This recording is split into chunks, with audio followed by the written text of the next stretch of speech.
So, welcome to the FPLUSA Press Play podcast with not Brian and Bux or Dan.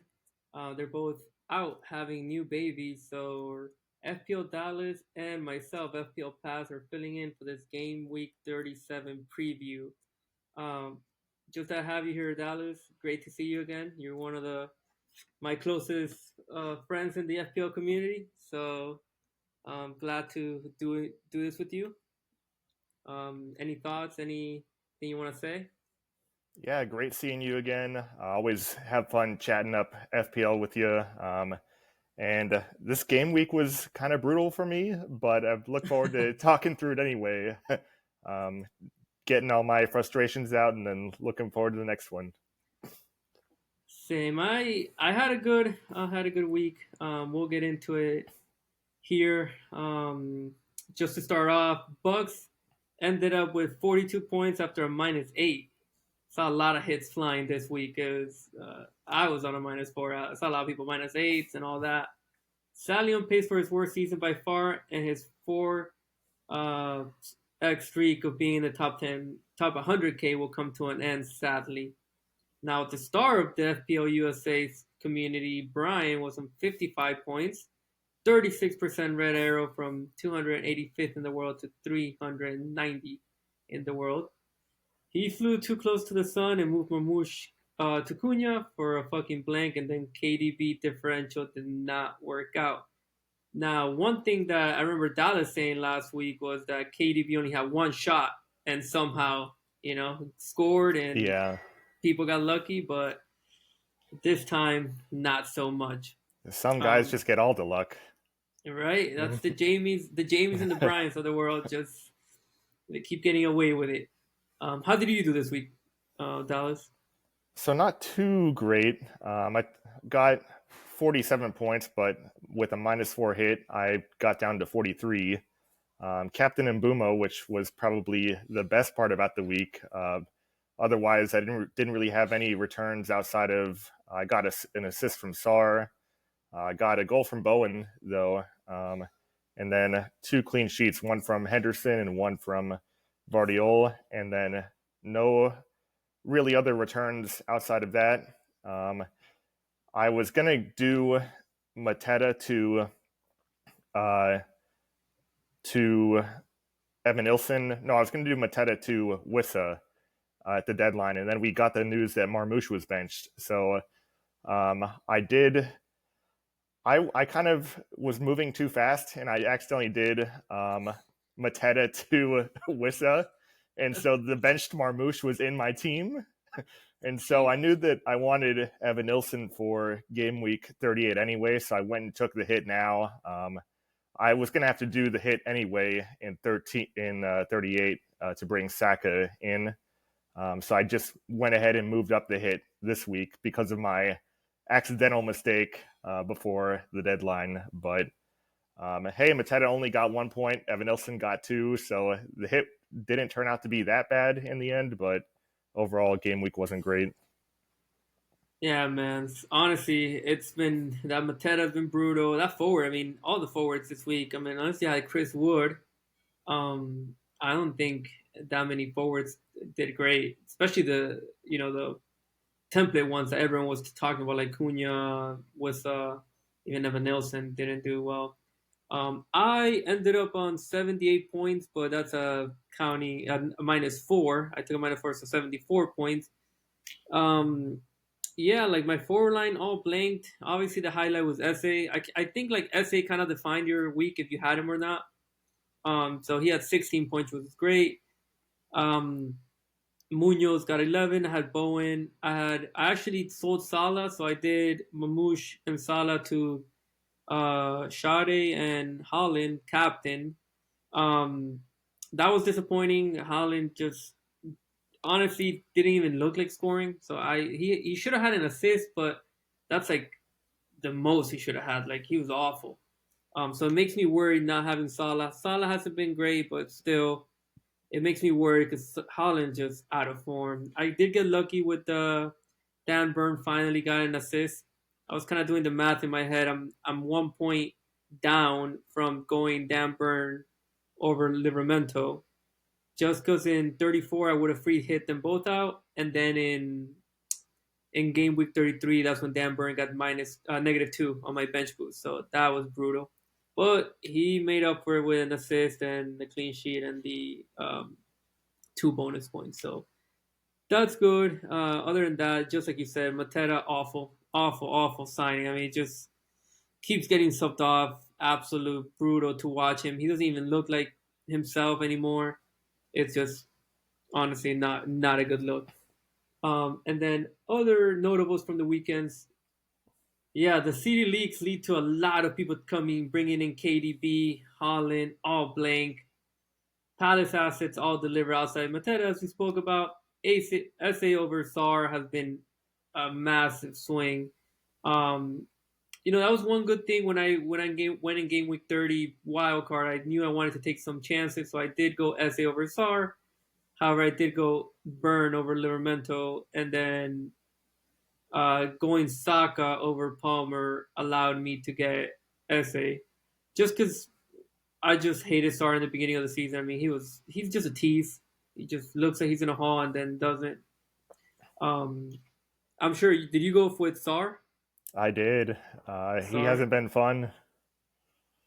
Yeah, it's honestly just, especially like him scoring twice in the FA Cup. It makes it even worse, right? Because Yeah, like, of course he scores there. he has the potential. It's just it doesn't come together in the league. Yeah, honestly, it like I owned him, so I did the Semenyo to Sar in I forgot I think 19 game week 19. Um, and I went from one troll to another troll. I mean, both of them are just brutal to own. They're just, I mean, tease after tease. Yep. Uh, Now, taking a look at game week 37 and the players that the lads think will bank between 37 and 38, do you have anyone in mind? We can start off in the Friday game. So Aston Villa and Spurs, and then Chelsea and Man U. What do you think about those games? So those are actually probably the two best games for captaincy. What people are talking about. So that Spurs team, if we go back and recap it at the weekend, they gave up about I think it was 3.39 expected goals against Crystal Palace. And I noticed that Crystal Palace also had 2 goals that were disallowed. So that 3.39 isn't even counting those other chances that they got, and they could have scored if they had been slightly more inside, or if they had held their nerve and gotten, I guess, gotten through and not been called on that. And so I feel like Watkins would be the best captain here for the game week. He and the Villa team are back in contention now after all these results. They were in contention before, but it was kind of on the outside looking in. But I believe they're tied on points with Chelsea now, and they can easily get back into it with if they keep winning out, and then if they hope that Chelsea loses one of their next 2 games. And I know that they're playing Nottingham Forest on the final day, so that's going to be a huge one. So they should be motivated to score, maybe get the goal difference down if they possibly can. I'm not sure what their goal difference is between them and Chelsea at the moment, but I know that Chelsea's ahead in that category. They'll probably want to get their goal difference a little bit better if there's any chance of them overtaking Chelsea in that. And so because of that, I would say Watkins is probably the best captain. They're probably going to try to put 4 or 5 past Spurs if they can. For me, I would say it's definitely possible given what we saw at the weekend. And then Chelsea versus Man United, I think that'll be a good game as well. I know Palmer's been kind of out of form, but United, Amorim already did say that they wanted to rotate in the league, and they will, like Spurs, also be focused more on the Europa. So I'd expect them to score probably 2 or 3 goals, but I think the Villa game is a little bit higher ceiling. Yeah, just going off myself. I mean, I think those two just exactly the point. I mean, Aston Villa that's probably the easiest kind of the high upside game for a lot of our assets like Rogers, Watkins, um, and yeah, I mean at the weekend Spurs just looked like it could have been easily. I think if it could have easily been 5-0. I mean, in the second half, I think Aston Villa, I mean Crystal Palace, they kind of started. You know, they have a final to go, so they kind of slowed down a little bit. And then for Chelsea and Man United, I mean, a lot of people were talking Palmer earlier. I do like Palmer. I just don't like his game week 38 fixture. So you know, it's tough. I know Forest haven't been great defensively lately. I just think going into that final game at home, it's going to be very hard to break them down. So I think I do like Palmer in 37. I just don't like him in 38. And I just don't. If you're not going to captain him, I just don't know if it's worth 37 and then moving to Saka. Like two transfers. I think it's just better to bring Saka in for 37 and 38 because you're going to captain probably Saka in 38 if you want to chase some mini leagues. And then moving on to the next games, I mean, Everton against Southampton. Any assets there? Yeah, so Everton, Southampton. Trying to think if there's anyone. If you want to be Maverick, I guess Beto, Okay. our old friend Beto that had that run of form randomly, and then to be honest, I thought he was an NPC. I thought he wasn't a real person. And then Calvert-Lewin got injured, and I was like, well, who's this? Who's this rando? And then he got inserted, and I was like, what? He's starting to score all these boatloads of goals, and I guess that David Moyes striker spot is pretty conducive to points in FPL. So if you wanted to punt there, um, and you were really chasing and wanted to have fun, Beto, I would say. And then otherwise, if you have someone like a Mikalenko that scored this past week, if you have one of those Everton defenders, he'd probably be the best of the bunch.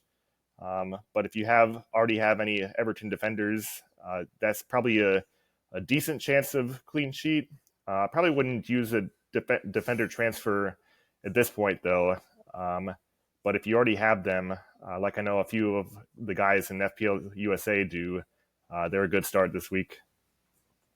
Yeah, same. I mean, Beto. I mean, I just think it's if you don't have to start him in 38, right? If you just need a striker for this week, because they do have Newcastle away in 38, that's I think Beto's good, right? If he allows you to get someone like Saka or Palmer, if you want to go there, I think that's a good enabler, and I just don't see him in 38 being a starter, but he has been scoring, so you can definitely chase with him.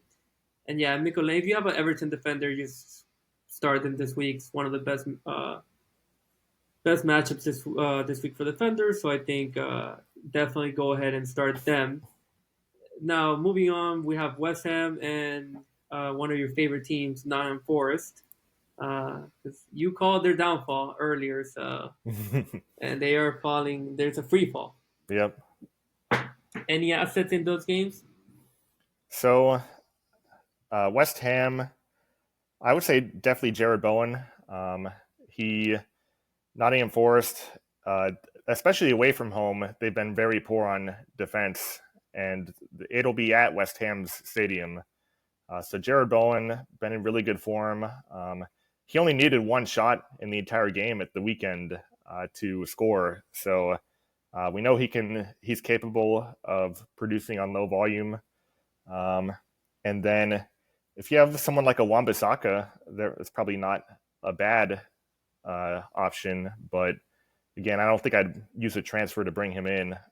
If you have an Areola, then that's probably a better start, I would think, this week than someone like Araya or someone who has a harder fixture.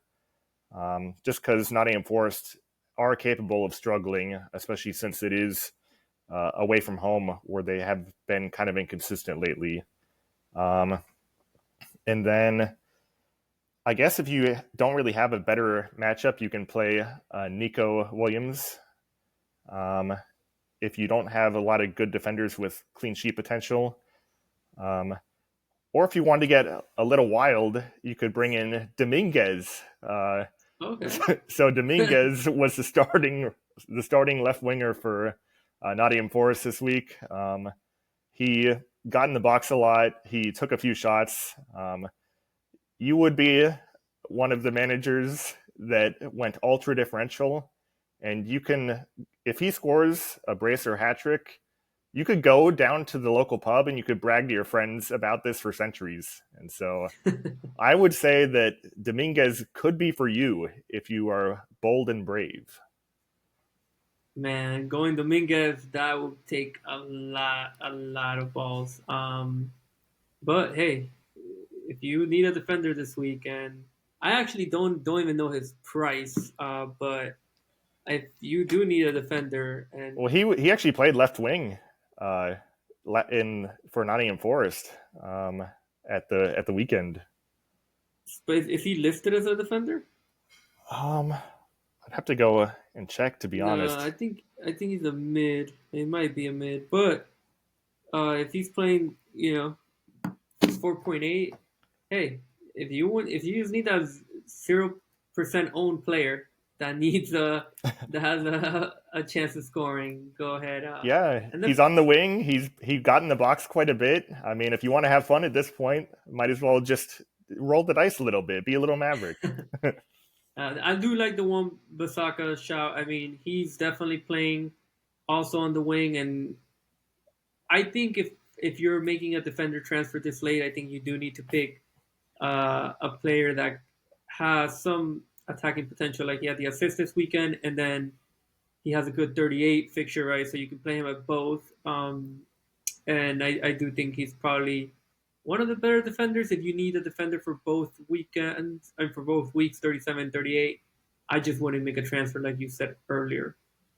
Now, moving on to Brentford and Fulham. This is another good FPL game just because a lot of people have Mbomu, uh, Shade, we have Wissa, and then I think some people have Raul Jimenez, and I don't know if other people have more that Fulham defenders. You might have your Robinsons who hasn't started the last two games randomly. Um, are you looking at any of these players for captaincy, for bringing in, or starting? So if you wanted to be an archaeologist, Raul Jimenez, I I I discovered a fossil at the weekend, and I discovered a dinosaur that was revived, and he got a goal against Everton. Who knew that those jangly bones would come back to life and produce such a majestic moment of wonder against the mighty Toffees? And so, if you think that he will keep up that form, I mean, Brentford's not the most elite defense. I know that they have a lot to play for, and he probably wouldn't be my first move to bring in. But if you, again, wanted to be differential, you could roll the dice and see if he keeps it up. Wouldn't be my first choice, but he is an option. Um, if you need someone cheap, Sade is definitely a really good option. I believe he was 5.2 midfielder, 5.2 million. He did really well last week against Ipswich, got the goal, 11-pointer. So he's a good shout. I know most people already have Mbumo and Wissa, but if you don't, then I'd probably suggest bringing them in because, especially Wissa, because there aren't many forwards that are performing right now. So he is probably one of the better options of that bunch. So I don't think I have anyone else besides that. Yeah, I mean Jimenez. Oh man, I haven't owned him. I have him in draft, and I know he's been doing good there. But like, he's the guy that if you bring in FPL. I mean, we all, not all, but a lot of people free hit him in 34 against Southampton. He was brutal. I mean, just looks old. And then obviously he scores this weekend, and I guess he just ticks along. But he strikes me as a player that you kind of just have to start every week because you never know when he's going to do good or bad. It's just one of those. For Brentford, as I said, I brought Kevin Sade. I think it's 4 goals in 4 games, which is great. So he should start. He just keeps getting subbed off around the 70, 75th minute. So the minutes are not amazing.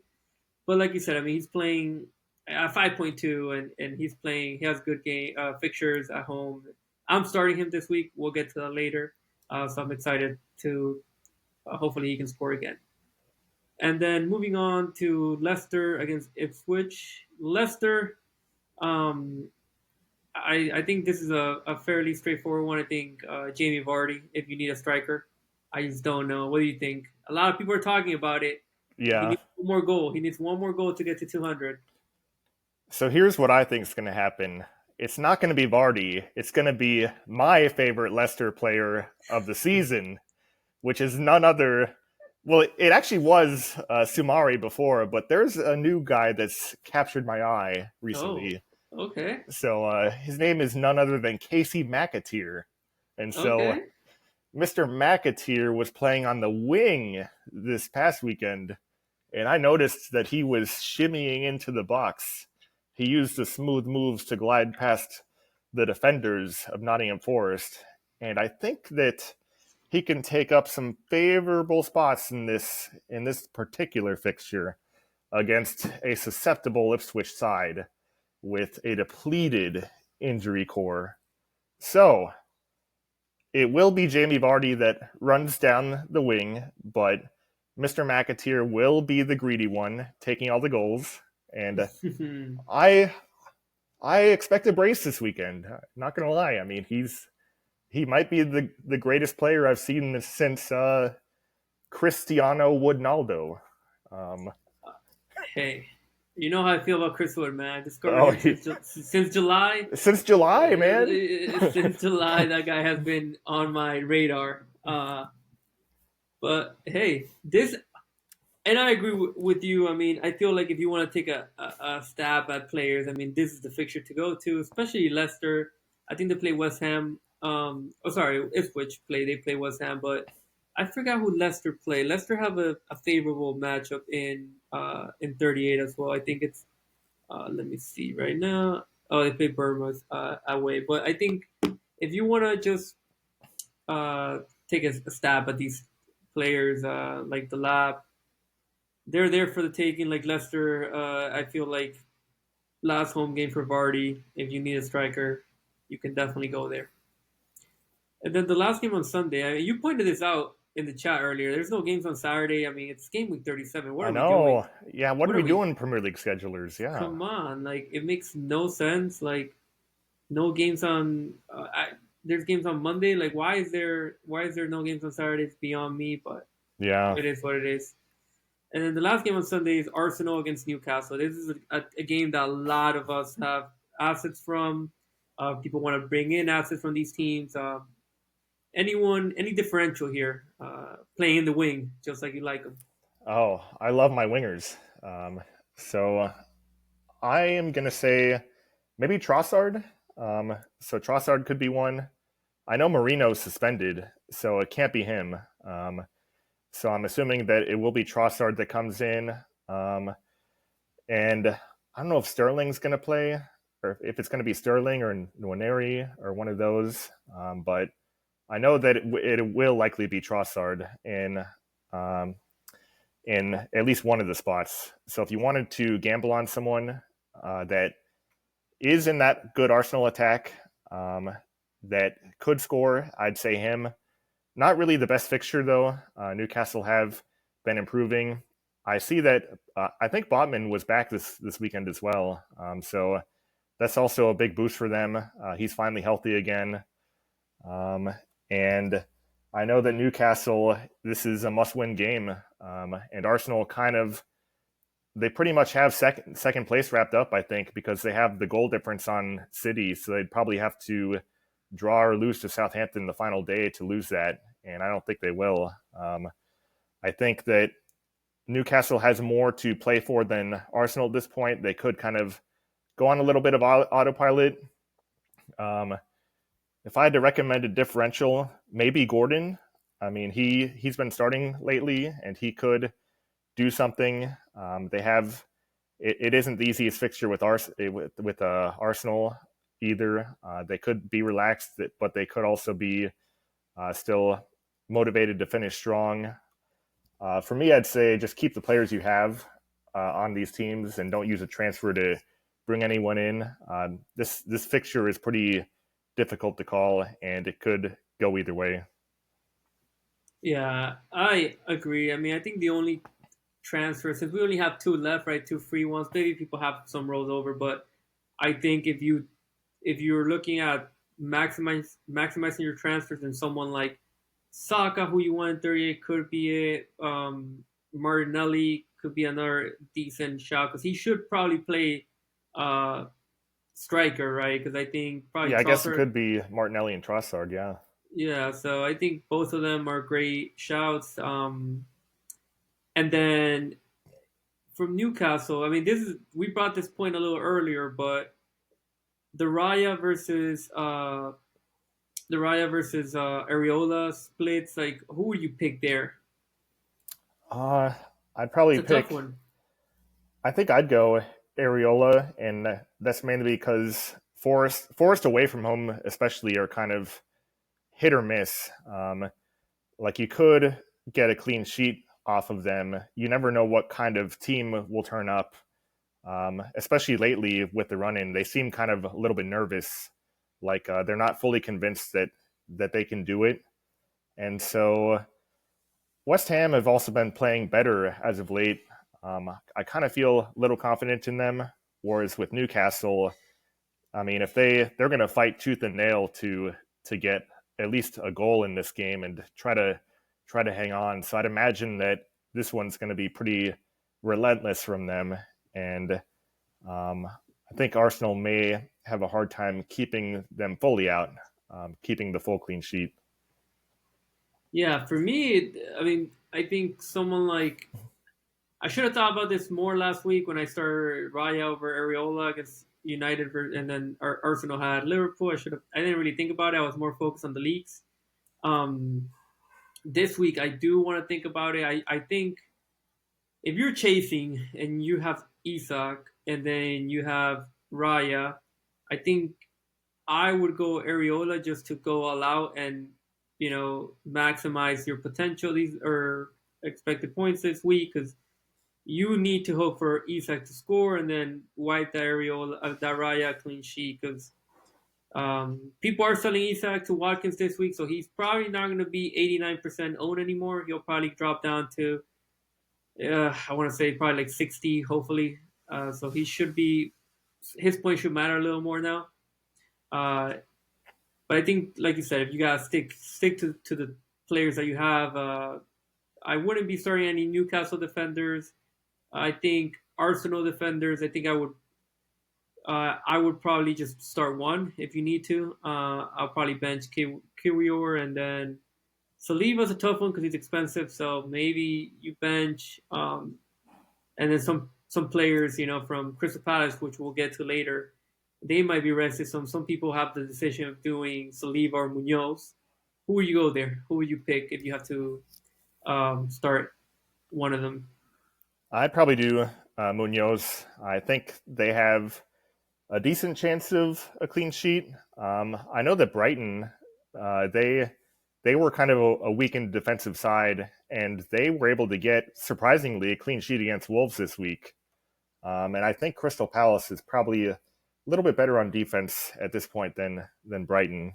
So I think if Brighton can do it, I know Cunha is always kind of tough to keep out and to defend at times, but I think if Brighton can do it, then this Crystal Palace team might be able to get it done. And then you also have that additional attacking threat from Munoz as well if that doesn't work out on the clean sheet side. So I think I'd go with him. Yeah, I mean, I think same. I think the worry is just like if they win on Saturday, right? Are they gonna just party all Oh yeah, Sunday that's and true. then not play Tuesday? That's kind of the worry. So that's why it's close, right? I still think I'll risk it. I'm benching for Kiwior because it's gonna be. I'd rather just take the chance that Munoz starts and hedge against Isak scoring. So I'll probably go there. Now Brighton, you just spoke about them and Liverpool.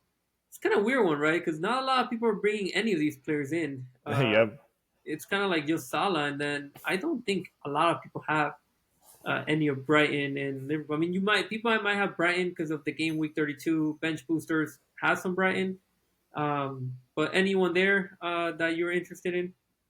Yeah, so I actually have two Brighton, which is funny, but I'm not going to play either one of them. Right. I have Verbruggen and I have Dunk that I used for bench boost all the way back when they played Leicester. And Um, that's story of my season. Leicester hadn't scored in 11 hours of play, and then they scored twice against my double Brighton defense on bench boost. So that's how that one went. I haven't really played either one since. And I would advise not to play any Brighton defenders this week against Liverpool. Um, and it seems like a lot of our players, they're kind of partying. They're kind of just taking in the league title. I saw clips on X about the players are in what was it, Qatar, I think.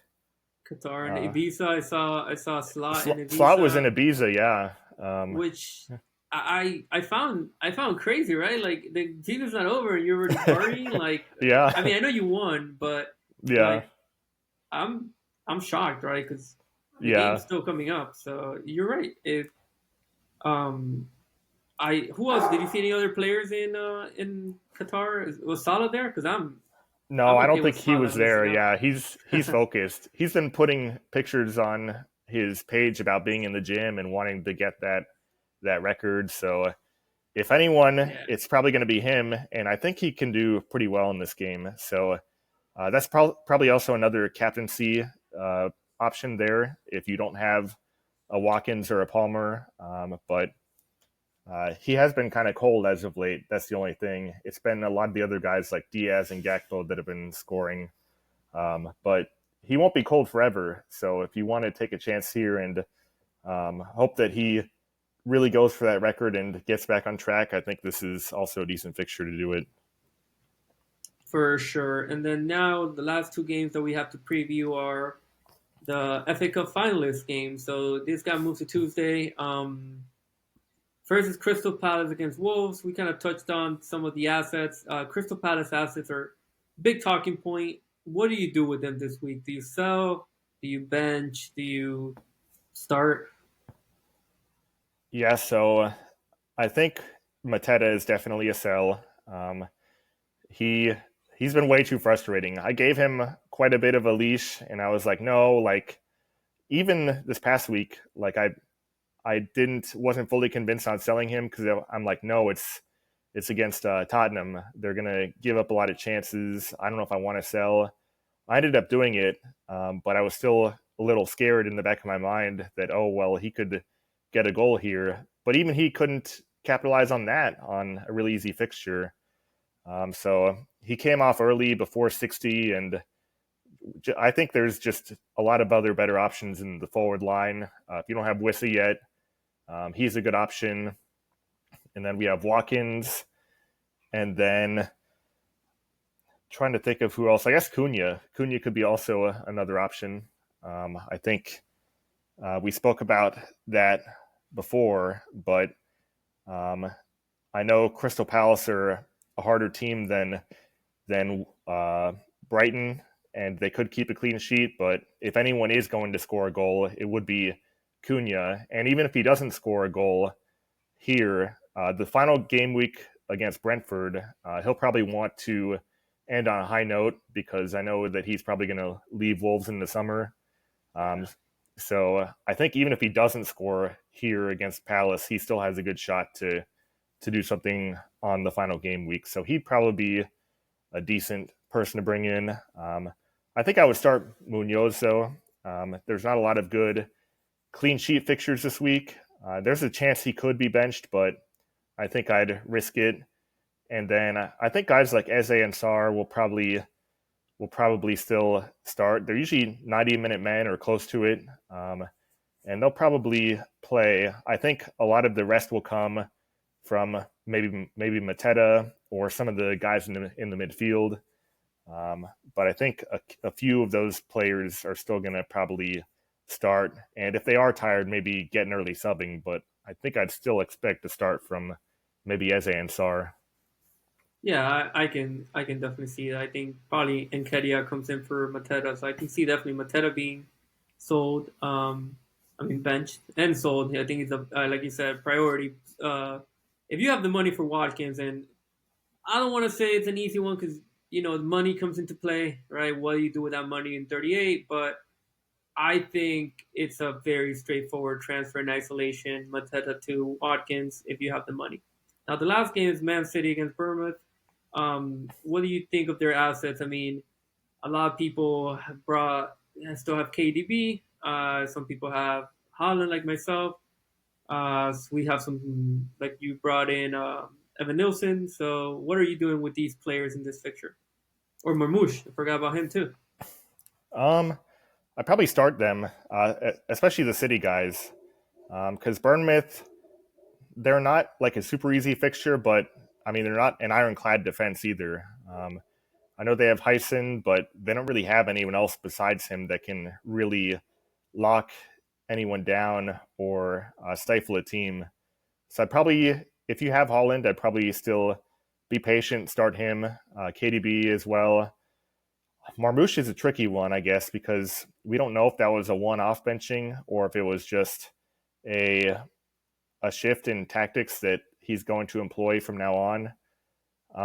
I'd like to say it was a one-off, but I think we need to ask a few of our city correspondents in on the FPLX space to see if they have any opinions on that, if how that's going to be. But if you want to be ultra safe, you could probably move him to someone like a Wissa or a Cunha, who you know is going to start. Um, but if you don't, then uh, if you don't move him and you don't really have anyone else that's good on the bench, I'd probably just start him and take the chance and see how that plays out. Vardiol is basically an auto lock. You start him every week, and he does have a chance to return on the attacking end, especially as a left back. I saw him get in a lot of really good positions this past game, so was pretty encouraged by that. And I think still possible for him to get an attacking return.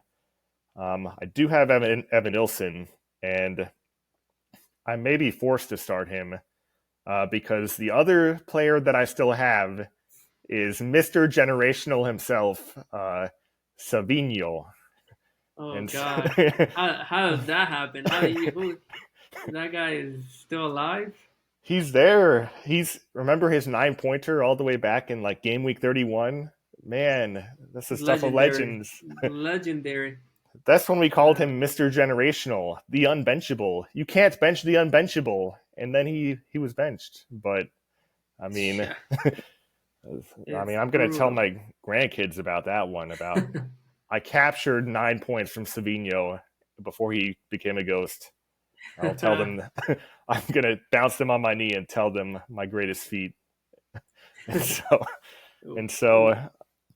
I have him and I have Evan Nilsson. So I mean, unless we get any reliable news that Savinho is going to start, I think I'm probably just going to roll the dice with Evan Nilsson and just hope Well, that my hope is that Vardiol gets an attacking return and Evan Nilsson gets a goal so that they both get points. And so it's not a very high chance, but it's something that I'm going to have to hope for, I think. yeah. I mean, you can probably get some leaks from the. Well, I don't know if they're reliable anymore. Mister FPL Tony has not been doing a great job lately. He might go broke if he continues sending fake news out there like Foden starts and then doesn't start, which makes you wonder if it's worth all that money people are paying him. And then the drip leaking is awful at like 8:28 Oh, or yeah. something. I'm like, dude, what's going on? Like, it's it's just not a good look. But now we're moving on to the community questions. Uh, the first one is from the former champion himself, 2021-2022 winner of FPL, Jamie Piggott. Football is life. His question is what to do with Mamouche. He already has Watkins in place, and he's looking to bench boost in game week 37? Yeah, so the only other person I can think of there is Cunha, maybe, because he already has Watkins. I think I saw his team earlier, and he already has Wissa as well. And those are the two that are pretty much needed at this point because they're the only two that seem to be reliable. Um, it's probably too hard to get to Holland from where he's at, and Right. so I'd say the only other option is probably, well, I guess he has Evan Nilsson too, but I mean it's not a good option for this week. So if he needs it for this week, I'd probably say Cunha. I mean, Palace isn't the easiest fixture.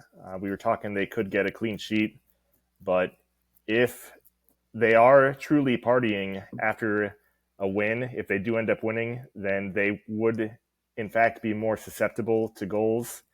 So I'd probably chance it on Cunha in that situation if you have a free transfer. Yeah, for me it's interesting, right? Because he has the bench boost. I'm not sure how many free transfers he has, but I would actually stick with Mamouche. I think when he comes in, I just feel like he's way more talented than the other players they have there. So I think he brings a different type of spark. He did start with Holland before, so I would probably just stick it out with Mamouche. I mean, my second option would probably be Cunha. Um, the only thing is, like you brought a good point with Evan Nilsson, right? Like Evan Nilsson, it saves your transfer in 38, so that's the issue. So I think honestly, if you're trying to maximize transfers, I would probably go first, stay with Mamouche. Second, probably go Evan Nilsson because he can score against Man City, right? He's a striker for a good He can, yeah. a good attack. It's not like we're talking Southampton attack. We're talking one of the best top half of the league attacks. So I would probably go that first. Stick with Mamouche. Second, probably Evan Nilsson to give you flexibility for 38, and then after that, I would probably go with Cunha. Now, the other question we have is from FPL Patrick, aka Patricio, who always tries to troll people but does not do a good job. Oh, He asks Holland, Esse, Aina, O'Brien to Watkins, Salah, Konsa, Colwell, -4 on a bench boost. Jesus, that's a lot.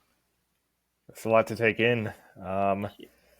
So I guess taking it player by player, Holland versus Watkins. Watkins definitely is the better fixture this week, but if you just brought in Holland, I don't know if I like doing the move to bring him back out. I think if you brought him in, you kind of just stick with him at this point. Um, that would be my thoughts with it, at least. I know he didn't do well at the weekend, but he's a type of player that can kind of turn it on uh, when you least expect it. So I'd probably stick there. Eze, I mean, I think even if they do win the cup, he's still going to start. They don't really have another player that can really step in and do what he does. He just creates so much for the team. He's kind of the engine.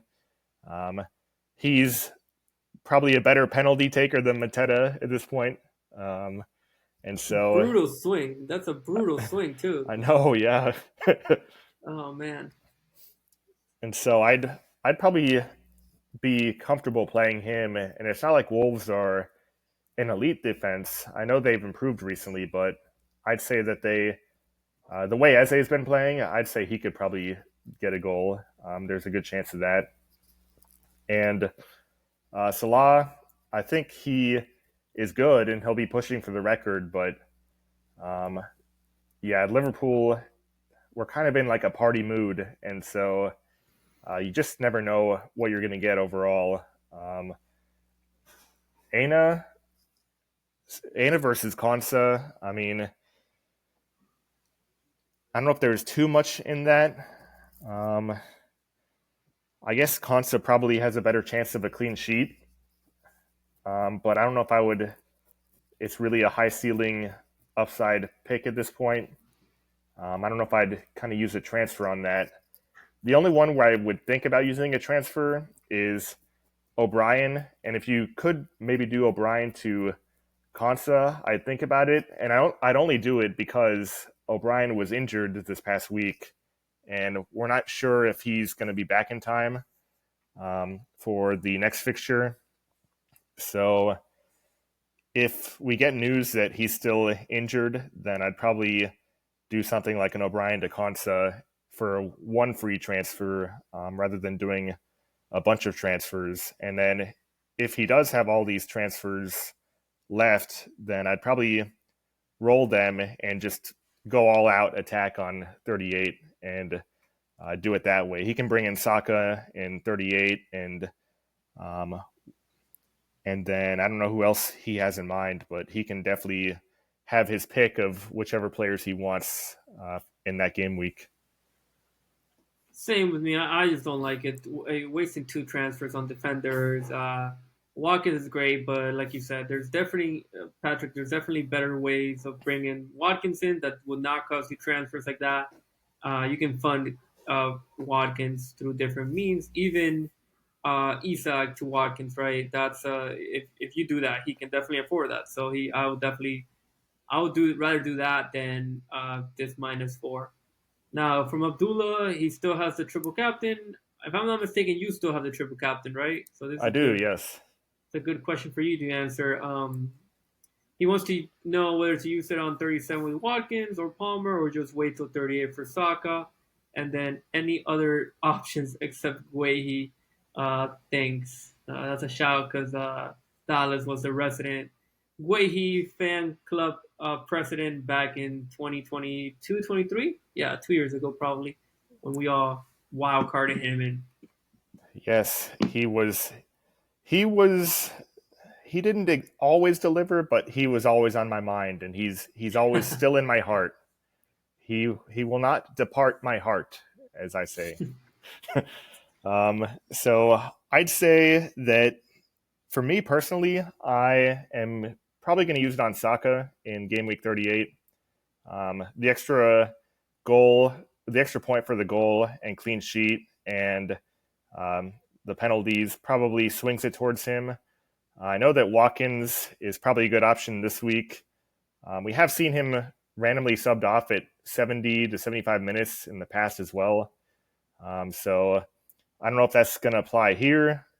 Maybe if they're 2-0 up, and maybe he doesn't score, maybe he just gets an assist or something, and they're 2-0 up, he may just be subbed off, and for a Mullen or another player that Emery likes to bring on late in games. So with Saka, we know he's probably going to get 90 minutes. Game week 38 is always the highest scoring game week. And Southampton, I think that one is at home, so they'll probably want to give their home fans one final show, one final attacking display. It probably won't work for them, but they'll probably want to give their fans one final hurrah, one final entertaining game. And so I expect that one to be very high scoring, so I'd probably go him for the triple captain. Now, if you want to be really maverick and do something out of the box, there's a toffee that everyone was writing off this week that came back from the grave to laugh at the haters. He was inserted for the injured O'Brien, none other than Mr. Michael Keane. So, so he came in, and not only did he do well in that defense, but he got a goal. He used the forehead of truth in order to lash out at the opposing team. And so Oh if you man. believe in Keane and his very large forehead, what you could do is, it is Southampton, so they could get that floor of a clean sheet. And if you think that shiny forehead is craving more of this, of the ball to the net, then you could end up on a double return with a clean sheet and a goal and 3 bonus from Mr. Michael Keane. Would I do it? No. But if you wanted to be really maverick and if you wanted to have a little bit of fun at the end of the season, then hey, why not? If you're like 500K or something and you're like, let me just go for something that nobody's going to do, Michael Keane, ladies and gentlemen, everyone said that he was bad. He came back, he scored a goal, and he laughed at everyone. So I guess it all depends on if O'Brien's going to come back. So watch for news on that if you want to be that Maverick. But if it is Keane again, I mean, he has a generational opportunity to silence all the haters once and for all, to end the season like no defender has before. Oh man, yeah. For me, I think if you have to go for rankings, Abdullah, I would put Michael Keane fifth. I think Michael Keane will be fifth in that top five. I think first will be Saka. Second, I do think Watkins is a good shout, but no extra point for the goal, no extra point for the clean sheet. If he does score though, he's almost guaranteed a bonus. Um, Palmer will probably be fourth for me. I mean, or maybe third. I do like Salah still has some merit in 38, so that can be a possibility. And then the next question we have is from the actual host, FPL Brian, FPL USA Brian. He's asking if it's worth -4 hit for Watkins or Palmer captain this week. What do you think, Dallas? Um, I'd say not for Palmer because of the poor game week 38 fixture. Forrest might actually try to play really defensive in that game and then try to hit on the counterattacks. That could actually be one of the lower scoring games of that entire game week. So even though Palmer has a good fixture this week, you probably don't want him next week. You probably, in all honesty, switch him to Saka anyway for game week 38. But for Watkins, it's a little bit trickier. I know he already has 3 Villa, which is tough, Yeah. and he'd have to get Rodgers out. I was pondering it this earlier when he asked it. Initially, I was kind of thinking that it would be worth it, but I guess I've thought about it more, and I actually don't think it would now after further thought. I think if he has Salah, that's actually still a decent captain choice, and he can just go there, and just hope that Rodgers does well. And I know Watkins has the higher ceiling, but maybe Rodgers can pick up the odd assist or goal in that fixture. So I'd probably say just stick and go on Salah. Yeah, I think the same with. I don't think it's worth. Well, definitely not for Palmer. I just don't think I'll go there. I think for Watkins, maybe if you were able to move a defender, I still like Rogers, so I wouldn't move him. I'll probably move the defender and then someone like probably Isak. I'm not sure what his team is, but maybe someone like Isak and the defender like Konsa uh, to that Watkins captain. Now, I still think, like you said, I think Salah would be a good option for him, and just keep it as it is, and just pray that Watkins doesn't really do much. Now we touched on Navy Blues FPL underscore FPL's question if he sells a bench or the past players and who are the best replacements. We spoke about this in the game week 37 preview, but just to recap, we both said that for Mateta is a must sell. So I think players like Cunha, players like Wissa that we spoke about are good similar price points players. And then I think I wouldn't sell Munoz. I think it's you probably just start him. Defender transfer is not good. And then Sar, he's cheap, but if you find if you want to take a downgrade to Shade, or if you want to upgrade um, to a player like Martinelli or players like that, then I would consider it. But I think SA is another one that you can consider selling. I just think Mateta is the priority one. So I think I will probably sell first Mateta, then Sar, then SA, and then Munoz. I just wouldn't waste that transfer on a defender at this point. Now, Barrister FPL is asking about Arsenal if they're going to sign Jokeris. I'm not sure if you follow much of the Portuguese league. I don't, so I just know him because he played really well in the Champions League. Um, any thoughts about that? Yeah, I don't really follow the Portuguese league as well either. I know that uh, he's been linked with a lot of different clubs, and there's going to be a lot of different people that want him this summer. I think what I heard is that Arsenal need to focus on outgoings first for striker before they look to sign anyone. So they'll have to offload one of, I guess, it's probably Gabriel Jesus who they're going to be looking to offload in the striker position.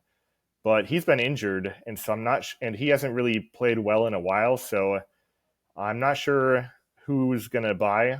They may just have to sell it at a cut price fee, but I'm assuming they will really want a new striker this summer, and he seems to be the leading guy. So I'd probably say that it's a very decent chance that they sign him, and they'll probably look to offload one of the other ones. But because there's so many people that are in for him, it's not really a lock, in my opinion. Yeah, same with me. I don't think it's a lock. I mean, if he does come in to Arsenal, he'll be very um, highly sought in FPL just because striker for Arsenal, and he'll probably come in at like 9.5. I'm assuming he has to be around the nine. The same price like Isak was like 8.5 this year, so that was kind of undervalued. But around that area, the Watkins, the Isak will probably go up in price, but around that um, nine price range. Now we have Cayman fan Matt from Down Under. He's asking, "Congrats to us. Who scores more to end the season, Saka or Palmer?"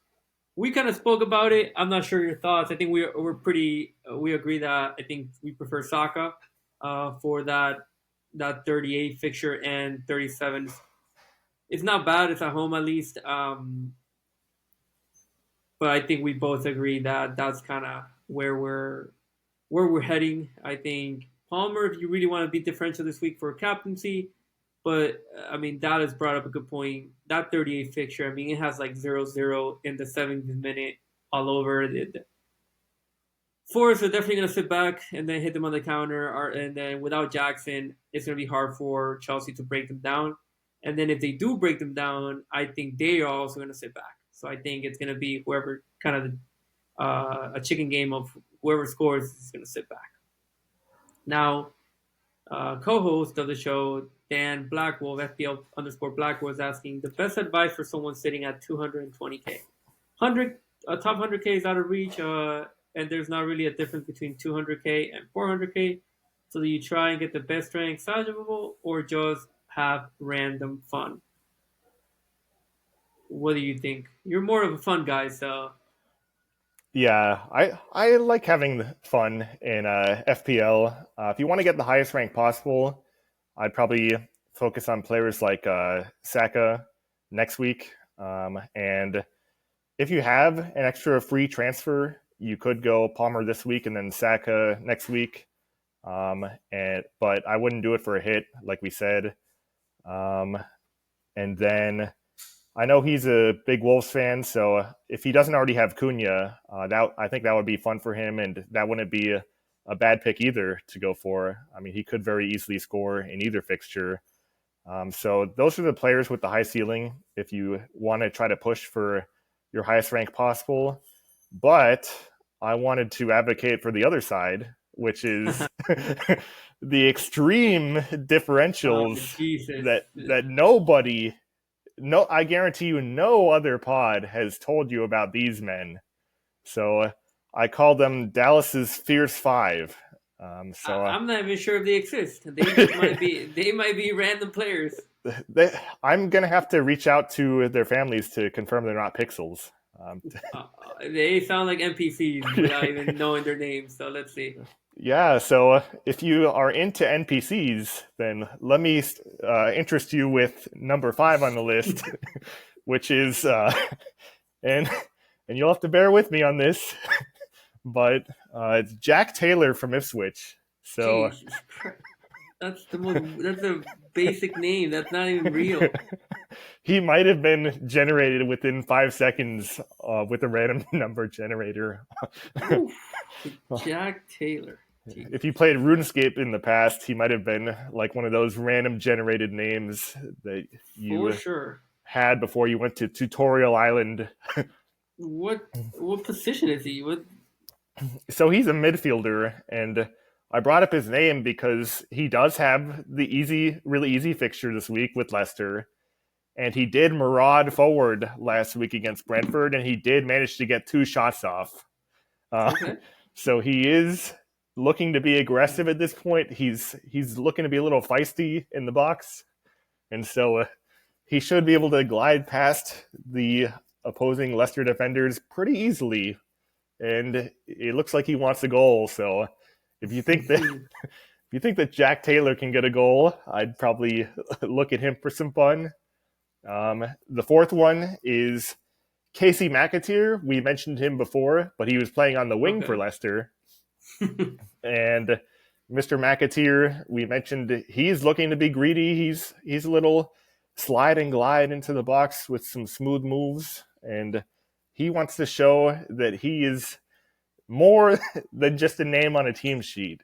He wants to make his father proud.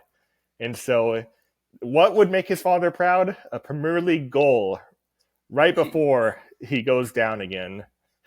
Okay. And so if you believe in the proud father theory, that he wants to hang a certificate on the fridge after being awarded a Premier League goal certificate, then I would say he's your man. And then number 3, none other than Will Hughes from Crystal Palace. Okay. So we know him. That's real. He exists, yeah. Yeah, and so the injured Adam Morton, he got hurt. I think it was not this past week, but the week before. So he came in and he deputized in that role, and he actually takes right-sided corners. So there is a route to points for assists, and then sometimes he does like to maraud forward and have a pop at a shot. So you could end up getting a goal and assist from Mr. Will Hughes, and he's looking to show teams that, hey, I'm more than just a backup. I am a real I'm a real man with real legs. Okay. Yeah. Okay. And who's 2? 2, we mentioned him before. It was Mr. Michael Keane. And you have to believe in, once again, the theory that he is out to prove the haters wrong. Many people on X have no doubtedly been slandering him, saying he is the worst defender in this universe and the next. In multiple quantum verses, he is not good. And so you have to believe that he is going to come back and keep scoring, go on a generational run. I know back when Leicester was doing their title challenge, they had a center back called Robert Huth, and there was a game where he actually got 2 goals, and he wanted to prove to people that he was real, and so I remember that guy. Yeah, you probably never heard of him again, but he stepped up in that one game, and so Michael Keane is Robert Huth is my comp for Michael Keane. Okay. If you want to go there. And the number 1 player for Dan, who would it be? All right, number 1 player for Dan. This is probably the best fixture of the week. It is against the Spurs side. It is a guy who got a big chance last week for Villa. It's none other than Boubacar Kamara. Hey, that's another. That's real. The last 3, top 3 were real. The first 2, I don't think they're real. But oh, come on, Jack Taylor. I mean, Jack Taylor, dude. That's the name that they give you when you start your player in FIFA, like Jack Taylor. What is he, like 5'10", just normal, average height, British looking dude. Yeah, he's 5'10", 195. He's like a beanpole, but he can kind of glide past people and make them laugh. That's how he gets past them. Well, Dan, if you really want to finish 500K, go for Jack Taylor captaincy. Oh, And okay, yeah, Dan. If you still have triple captain Jack Taylor, see what happens, and maybe you'll be legendary. There's only like half of a percent chance that it'll work out, but if it does, you can go down to your mates at the pub and you can brag about it for centuries. for sure. Now to our last segment, transfer plans and captaincy shouts. I know they like doing the shouts like that, so we're bringing it back. Uh, I'll start first. I think I only have one free transfer. I have I believe 3.1 in the bank. Let me see. Yeah, 3.1 in the bank. I'm looking at. I'm in a weird spot because if I do Mateta to Watkins for Watkins captaincy, my team looks really good this week, but that forces me into a hit in 38 for Saka, and it also gives me a front line of Isak, Holland, and Watkins. Now the issue with that is that in 38, I'm not gonna have any room for Evan Nilsson. So that's keep because Mateta obviously has to go, but that slot can be Evan Nilsson in 38.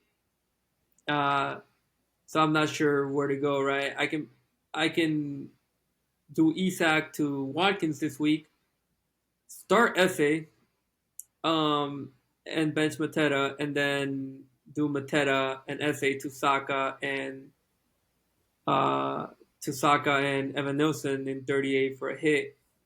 But again, captaincy is playing a big part with Watkins.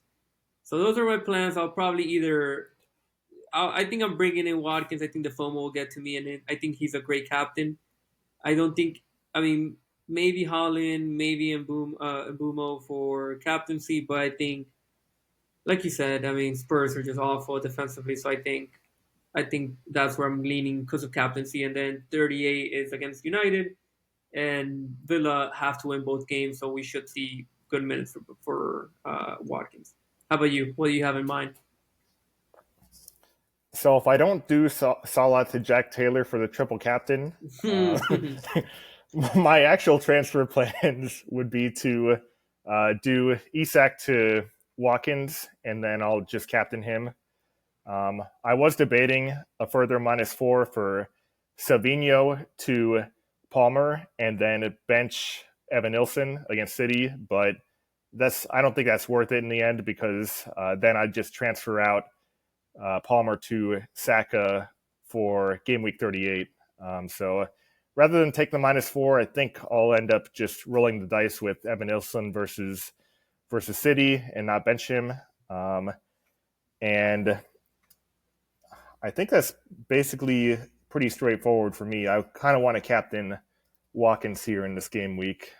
Palmer, if I did take the -4, I think I'd have to captain him. But I think at this moment, I kind of like Watkins a little bit better. Same. I mean, as we spoke earlier, I mean, Palmer is good, but obviously you got Bacon, no Jackson, right? It's gonna be hard for them to break down opponents. Um, and then also, I mean, Watkins against Spurs. Spurs should put up a little better side. I mean, I'm not sure what better means, but I mean, you imagine your Romero's, your Van de Ven. I mean, they're not gonna want to play this game. They're gonna want to rest up for the final and then win something for Spurs. So I think Watkins is the best captain this week, and then I think probably Palmer. But in your scenario, looking at that, I mean, for that -4, you haven't thought about Saka in? No, you don't like the Newcastle fixture Well, I can just get him next week for for free. I free? guess Yeah, I guess I could bring him in for a -4 this week, but I don't know if the ceiling is that high to pay right, off this week. I think the money fixture is next week, and I can just bring him in for free then. perfect. Well, any last thoughts of any Jack Taylor love? Are you gonna sleep with Jack Taylor tonight? Uh, any closing remarks? So I don't think I'd go that far, but what I would say is Jack Taylor's father, if you're listening to this podcast, you can send me a DM on Twitter at FPL_Dallas. My nickname is also the Count of Tuscany because I do have Tuscan Royal Aura that I unfortunately used up all last year in order to get a good rank. And now I'm washed, but maybe Jack Taylor's father, you can come in and you can restore my aura and I can be replenished and refreshed for next year. And if your son needs an agent, I mean, I'm pretty good at negotiating, so I could negotiate you a move to the club of your choosing. And I think that's about it for me. And also remember, smooth peanut butter is better than crunchy. We have to get that remark in there because I'm known as the peanut butter connoisseur within the community. So we just need to give a shout out to peanut butter. Shout out to HEB, my local grocer that provides the highest quality in that regard. And I visit them frequently, and I love to buy their products, especially their smooth and creamy, delicious peanut butter. Man, my closing remarks are obviously thanks for the FPL USA Press Play podcast host to let us co-host for the first time. They're great guys. Even though I'm tired of Brian and his luck, yeah, I mean, this guy, I've never seen him get a red arrow. I know he wrote that he got one this week. I still need to confirm. Yeah, I don't know if I believe that. Yeah, I don't know either because he just gets away with everything. I mean, anything he touches is kind of like gold. So I'm I'm trying to get him to get a few red rares. No, I'm kidding. I think he should keep climbing for a top 100K finish, not 100K, top 100 finish for him. That double digits will be nice. I'm not sure how far he is. And then thanks to our listeners. You can follow Dallas at FPL Dallas, as I said. I'm FPL Pass at FPL Pass, and we'll see you hopefully next season. They'll definitely have us as guests, so we'll see you next season. Goodbye, everyone. Goodbye.